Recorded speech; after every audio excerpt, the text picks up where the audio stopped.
as a metaphor or a less human-centered method. I start on the presumption that typography is always seductive and manipulative. It's never neutral. This is a page from the German book on typographic basics by Hans-Peter Wilberg. He asks, which pizza delivery service would you order from? Playing with culturally ingrained collective associations is relatively easy, maybe too easy. In my mostly non-commercial practice, I was looking for something, let's call it, more immediate, more direct, free from human intention and intervention. What are the letters doing when the book is closed? Or do words have a life of their own? I think they do. This accidentally communicates, try something dangerous, maybe jump over here. I've seen that several times on the tube now, and it always gets me excited. And this business center immediately reveals how the business is doing, not very well. In concrete poetry, and these are some of my humble attempts from a very long time ago, meaning derives from constellation, a term often used by Eugen Gomringer. Seemingly, the language material escapes the control of the author and reveals a content of its own. And it's more an observing or discovering than active writing. Another form of writing, which can be seen as an attempt to bypass what Jacques Derrida calls preordained signification, is asemic writing. Here an example by Henri Michaud from 1927, famously known for experimenting with LSD, by the way. Asemic is by no means meaningless, as Peter Schwenger points out in The Art of Writing. It is a form of gestural writing, of inner states, or as the Finnish poet Satu Kaikkonen notes, a language that stems from the unconscious mind. And it's a writing of potentials, all possible words are none, words that could be released into the world as pure signifiers. Further, it reveals a conditioned linear thinking, which Wilhelm Flusser calls writing consciousness. The German translation might not be quite correct, but I looked it up. Whenever we see something linear, as in this piece by Mirta Dermisace, we consider it as writing. And I'm aware I should distinguish, this is the disclaimer, I should distinguish more carefully between the terms writing, lettering, typesetting. I've seen Catherine Dixon's lecture from last year. But in German, we tend to use the more general term Schrift, so forgive me when I'm not quite precise here. But this is where my little journey starts. My university has an exchange program with the Academy in Budapest, and they give me this beautiful studio at the Balaton Lake, where I practice asemic writing with students. And here's some random examples of their work. There's actually a lot they produce. The interesting thing is actually to select what we consider as work and what not. Anyway, one observation in those workshops is of particular interest. In order to let go, to allow the body to take over, most students initially require a form of constraint, an extension or prolongation, such as a long brush, or transmission through writing on the back of another person, or their own back, or some unusual writing position. But after a day or two, most students don't need those constraints anymore, and they relax into the process. However, there are always some that can't let loose. They produce something like this, still very controlled. How to enter this state of losing control, distancing yourself from your conscious self, interests me. This is I'm making a big jump now. This is a security guard at the Academy of Fine Arts in Xi'an, which was the capital of China during the Tang Dynasty, 618 to 907 CE. I happened to be a guest professor there last year. The first documented cases of asemic writing are by two Chinese calligraphers who lived during this period. Zhang Zhu, who was famous for his wild, illegible calligraphy known as grass style, and the younger monk Huaisu, The duo is often referred to as the crazy Zhang and the drunk Su. Here a note from Zhang where he simply complains about stomach pain in the local museum. And here's a section from a poem, mostly illegible even for Chinese experts. Legend has it that whenever he was drunk, he would use his hair as a brush, and upon waking up, he would be amazed by the quality of those works, but fail to produce them again in a sober state. You wouldn't find that kind of crazy writing in China nowadays. This is a Danish performance artist. Students at the academy can still write the cursive script, but relatively controlled. I showed them this work from the Japanese master calligrapher Ishikawa Kyoyo, and they just said that is not calligraphy. They said that's Picasso. I'm now jumping to Japan. This is a section of his interpretation of the tale of Genji. Anyway, one of my former students, the guy you seen earlier with the long brush, moved to Kameoka near Kyoto to work for the American author, collector and curator Alex Kerr, who came to Japan in 1977. And he lives in the Tenmangu Shrine of the Omoto sect, a Shinto sect devoted to the arts, in particular calligraphy. Alex Kerr owns a collection of amazing calligraphy, like this love letter is probably a love letter, we're not sure, he thinks so, by unknown woman, either Edo or Meiji period. Even for Japanese scholars, only parts are readable, the rest is pure expression, quite erotic to my eyes. However, I was mostly interested in his collection of Chinese-influenced poem in cursive script by Kameda Bosai, 1752 to 1826, Edo period.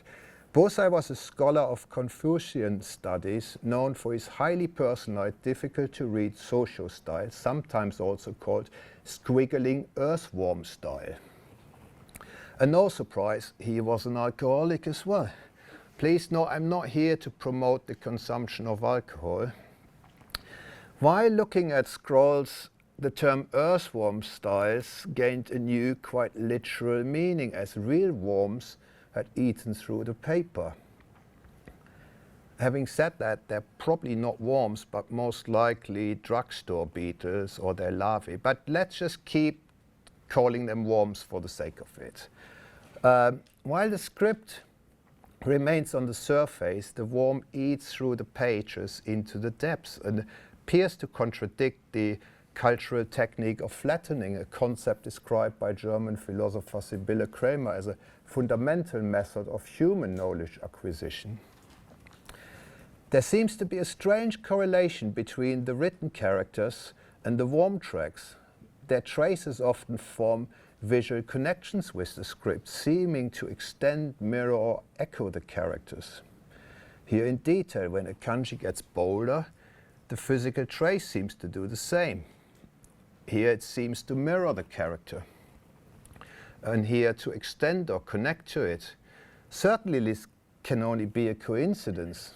The worm or beetle can't see, the book is closed or the scroll is rolled up, but this unintended symbiosis of two very different writers fascinates me.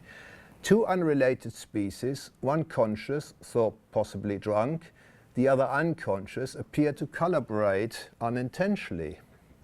Obviously, to someone unfamiliar with Japanese or Chinese script, all those traces may resemble some form of kanji. However, early forms of Chinese writing, bone and shell script, were fundamentally based on shapes found in nature. So it kind of goes full circle. According to the legend, Zhang Ji, the mythical inventor of Chinese characters, had an additional pair of eyes, allowing him to perceive patterns in nature that ordinary people would miss. With these eyes, he could see shapes, patterns, lines that others couldn't. He paid close attention to the characteristics of all things, including the sun, moon, stars, clouds, lakes, rivers, ocean, as well as all kinds of birds and animals. He then began to create characters based on the special features he observed. Various Chinese artists relate to this manuscript of nature in their work. Here, detail from Tracing the Origin by Chui Fei from 2010. And here, a spread from the very elaborate book The Language of Bugs by Zhu Jincheng from 2018. Over many years, he traced the markings of bugs crawling through ink pots of colored vegetable juices in his gardens, resulting in thousands of characters. Peter Schwenger refers to these signs in nature as ecoasemic and argues, the fact that we not understand this language of nature does not mean that it's not a language. I quote Michel Foucault from The Order of Things, language is not what it is because it has meaning.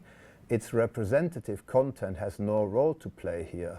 Words group syllables together and syllables letters because they are virtues placed in individual letters that draw them towards each other or keep them apart, exactly as the marks found in nature also repel or attract another. Franz Mohn, a key figure of concrete poetry, of visual poetry, says pretty much the same. Words are like insects running through cracks. One word generates the next, and word fragments establish connections to other fragments, which in turn challenge the original starting point. Words have a magnetic attraction, a dynamic of their own. In their way, they are sexual, they procreate with one another. I took a brief excursion into the forest with my daughter, and once you put on these extra pair of eyes, you begin to see all kind of ecoasemic forms of writing, like this bark, which reminds of a poem by Man Ray that we all know, or those traces which resemble a voice print. Anyway, this is called theory to practice. So I try to sort of convert my inspiration, let's just call it inspiration for now, into practice, into practical projects. And this is based on the, this is actually designed for the degree show in 2025, which was inspired directly by those worm tracks I found in Japan. Yeah. I'll just show you a few images from that. This is always a good opportunity for me to sort of work on something I'm interested in.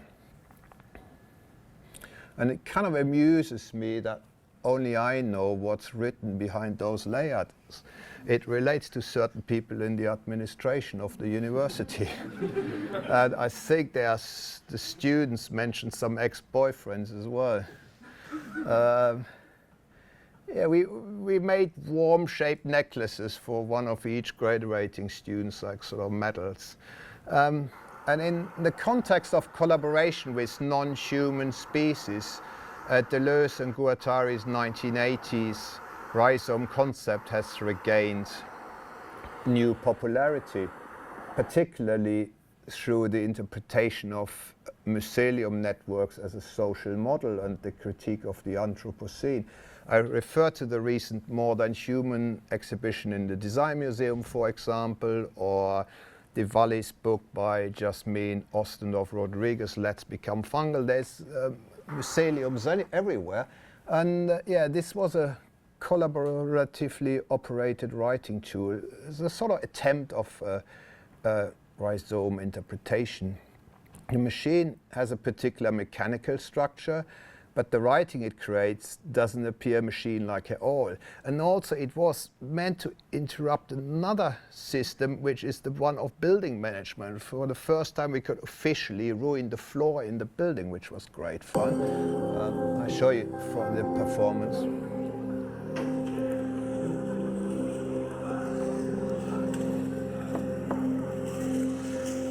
Right, the traces are still there. The rhizome concept is relevant as it challenges the idea of a singular author, centralized subject or identity. Rhizomatic structures include machines as well as transient species, parasites, non-human generated hypertext, algorithms and more. The origin of content becomes impossible to trace, very much like this rather beautiful Chinese spam email I received recently.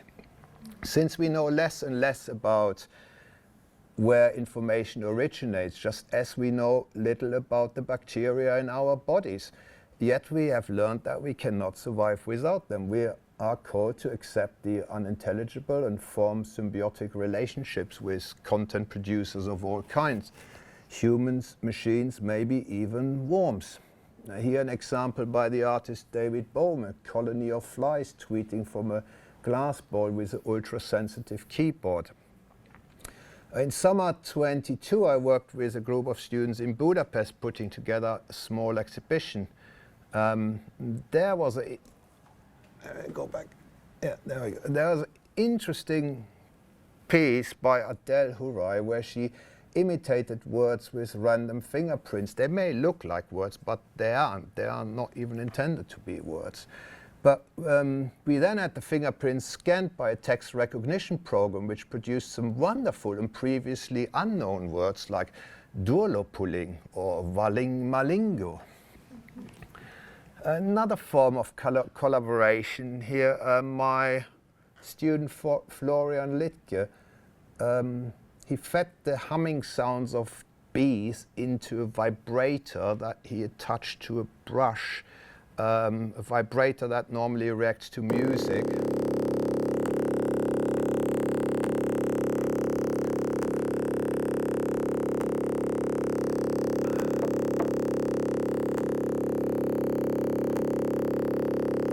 I have to be wary of time, and uses the resulting pattern on a project about communicating distances.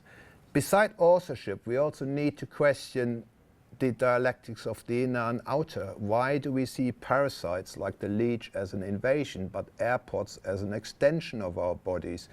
Both have the same goal, extractivism, to use a term by Vlad Agnola. Both drain us of blood or our attention or data. The invasion of the inner self is a metaphysical as well as a physiological horror scenario, as in Alien.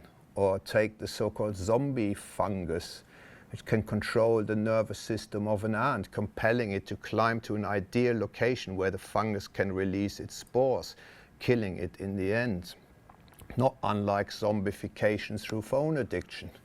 In 2021, more than 7,000 pedestrians got killed in America because they looked at their phones while walking, and that's already a while ago. However, Beatrice Colomina and Mark Wiggly, you probably know the book, remind us in We Are Human that only 10% of our cells are actually human, the rest are microbes, bacteria, parasites, etc. I quote, "Tens of thousands of different species are suspended within each human body, and the body itself is itself suspended within a dense environment of countless species outside it. It is not clear where the human begins and ends. The human is a mobile cross-species collaboration, and the collaboration is fluid, multiple, and ever-shifting." Catherine Hayes encouraged us to re-evaluate non-human and non-conscious cognition, pointing out that consciousness deceives us because it can only process information that makes sense. However, much of the world doesn't make sense, and we are not aware of it. Consciousness filters it out. The parasite, Greek parasitos, para, beside, and zitos, grain or food, originally had a rather positive role. In early Greek society, he was a respected figure, a civic functionary or temple official, preparing offerings, mostly food, to the gods. Later in classical Greek comedy, the term referred to someone tolerated at a banquet, as a companion, but not officially invited. This role developed into that of a court jester or entertainer. It was much later in the 17th century that the term took on its medical meaning. Biologists Scott Gardner, Judy Diamond, and Gabor Russ tried to revert the negative image in Parasites, the Inside Story. Parasitism is, and has always been, a survival strategy under changing environmental conditions, and Michael Saris uses the parasite as a metaphor to explore systems of communication and social relations.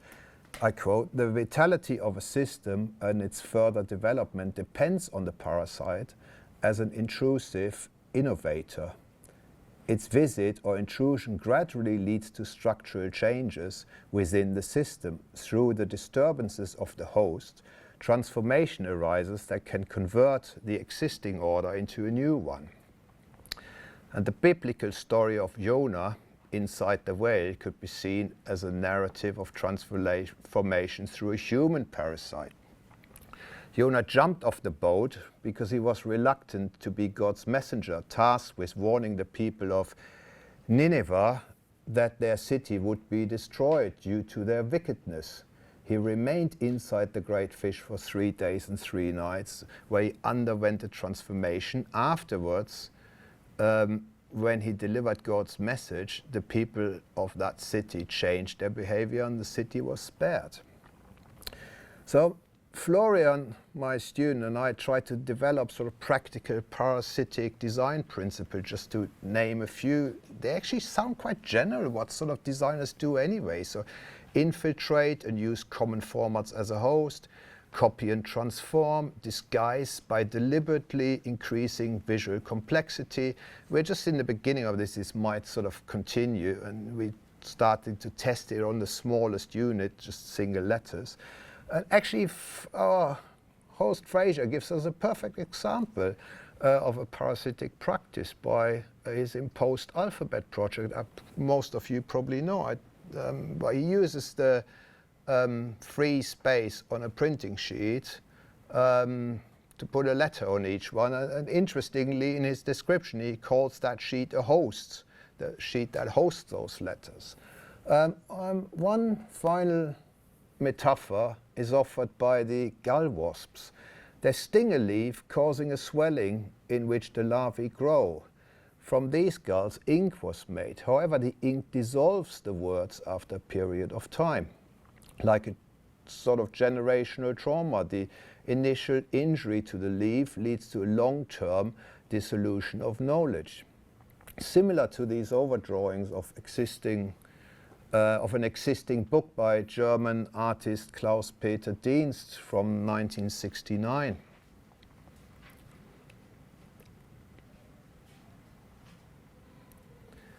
In his theory of, I'm wrapping up, the theory of the parasite, Derrida describes the parasite as a transitional figure that dwells on the borders of meaning, escaping distinction of good and evil and resisting any fixed ascription.